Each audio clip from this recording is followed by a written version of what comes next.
My name is Jamie Shelton, and I'm going to be doing a lesson on how to write an effective writing assignment. And I've called my lesson Combining Genres, How to Make an Effective Writing Assignment.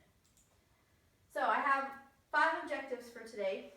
The first one is understand the difference between effective and ineffective writing, understand the term genre, be able to choose topics that have meaning, differentiate between personal experiences and personal overshare, and be able to incorporate purpose and genre to create an effective writing assignment.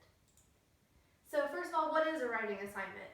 We all have the same ones we had in high school and all the way into college. We have template writing for basic writing, the beginning, the middle, and the end. The 5-paragraph essay, which just fleshes out template writing, the introduction, the 3 body paragraphs to support your 3-part thesis, and then your conclusion paragraph. Then there's standardized test writing, which is the worst because all you're doing is trying to answer the question to get a good test grade. And then there's the writing process where you actually have to do the different parts, the brainstorming, the outline, the rough draft, the next rough draft, possibly a 3rd rough draft, and then a final draft. So what does it mean to be effective? When most students are asked to write, at least in my experience in high school, most of their first reactions were, oh, gross, horrible, because boring. And that's because most of the topics are boring, to be honest. So you need to choose topics the writers care about. This is where you need to pay attention to your students, pay attention to your writers, know what they care about so that you can choose an effective writing assignment. You need to know them because there's differences with boundaries and freedom. Certain writers need boundaries or they can't write. They need to know how many pages do you want them to write? How many words do you want them to write? How long should they spend on it? Others just want you to tell them what the question is or the actual assignment and they'll just run with it. And they need more freedom. Is it genre specific or do they have a choice? Can they write a persuasive essay? Can they write an analytical essay? Can they write a narrative? There is an assignment sequence. That's where you can bring in the writing process. Are you going to set up your entire semester in a thematic way? Are you going to start off with this type, merge to the next type, or is it just going to be a pick and choose, pluck as you go? Your boundary students are going to lose their mind if that's how you operate. The final product is going to shape students' views of their future confidence and writing capabilities. This is where constructive criticism and feedback is going to come into play, which I'm going to get to later. So let's talk about what an effective writing assignment is not first. It is not going to have a one-word answer. If the answer is yes, it's not an effective answer or effective assignment. If the answer is true or false, it's not an effective assignment. There should be more purpose. If there's not enough purpose, they're not going to care enough to write a decent writing answer for you, and then you're going to be bored while you read it. It should not lead to short answers through excess research. They should not have to research enough information to come to a one-word answer. It just circles back to questions that have one answer. It should not assume too much prior knowledge.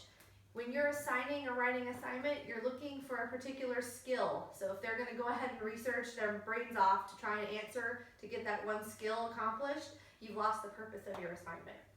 And it can't be too personal. We don't want no drama of our students in order to write an assignment.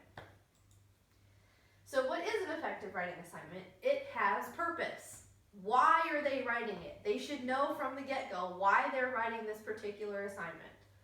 It should incorporate meaningful student experience. We don't need the mama drama. We don't need anything like that, but they should be able to draw on a personal experience to flesh out their answer. We don't need to know every little story of their life. It should ask specific questions. It should have a single major question where the thesis serves as the answer. It can have many different sub-questions, but there should be one major question. It cannot be too long and too short, but I found this is the teacher's discretion. Some teachers need them to write so many pages, and that's where I think the teacher is a boundary writer themselves. They want the page numbers. When I was teaching, I just wanted them to answer the question, and actually found that my students did better if they were able to just answer it. I usually got longer answers. They should be able to practice stylistic and organizational skills. You should know, based off of this particular writing assignment, that they're going to be exhibiting how to do transitional sentences. They're going to be examining how to write a thesis statement. It should be understood between you and the writer from the get-go. Why do we care what our students think about their assignment? Well, because this is a conversation between the two of you. You've asked them a question, they're going to answer you. So you need to make sure they care enough to answer you. It's just common courtesy. The care equals effective essays. They'll actually give you decent answers if they care about the subject. So that's why you should avoid test bank answers. Nothing is worse than when you can tell your teacher has Googled a random question because they can't think up a better one on their own. There should be significance to writer's subject. They should be able to pull something from their personal experience. That's what we talked about before. If it matters to the writer, it's going to matter to the reader. Both of you will have a good time in the whole process. They can enjoy writing it, you're going to enjoy reading it. Nothing is worse than reading what you think they want you to read. So there's going to be passion, insight, and thoughtfulness. So we're going to talk about genre just as a review. Most writing teachers know what genre is. It's typically a concrete concept. You got the persuasive, your analytical, cause-effect, those types of genres. But they should be living traditions that are flexible. You can merge the two together. I know that's kind of a foreign thought, but it is possible to merge them together. And it should draw on reading experiences to bridge between the genres. This is where you should be showing your writers examples of how you can merge them together, how you want them to write. And they should be able to develop over time. So, how do you merge the genre and purpose? You have to know your writers. What do they bring to the table from the get-go? Do they have any prior knowledge? Can they barely string a sentence together? Do they have any idea what grammar and conventions are? Do you need to review anything? This is where feedback is important, and this goes back to the writer's confidence. There's a difference between constructive criticism and stoning somebody's paper for everyone to see, and then they never want to write for you again. So, a little activity to show you how you can merge them together. The objective is to engage students in discovering a genre using personal experiences. So, I've simulated an answer on the next couple slides, but the situation to answer is describe your best friend in elementary school using bullets only. And then I'm going to write thesis statements for the two genres, persuasive and cause and effect. So my first one is I've simulated my answer. My best friend was caring, adventurous, witty, and loyal. That's pretty easy. I can write that to a thesis statement. So my thesis statement for my persuasive says the definition of a good friend should be caring, adventurous, witty, and loyal. It leaves room for argument. It should be, which means that I can also argue that it shouldn't be, depending on what the rest of my essay is going to be. So for cause and effect, I have many situations can lead a best friend to become caring, adventurous, witty, and loyal. The words lead and become let me know that I'm having a cause and effect. But if you look at them, all I did was change the words and it can answer the same question. This could be a persuasive one. These situations can lead for it to be that way. It's a merging of cause and effect and persuasive.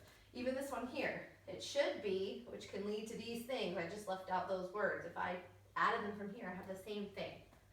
So any of these can merge and be the same genre, or you can, if you need those boundaries like certain writers, you can go ahead and separate them and make them for them. But this kind of shows that.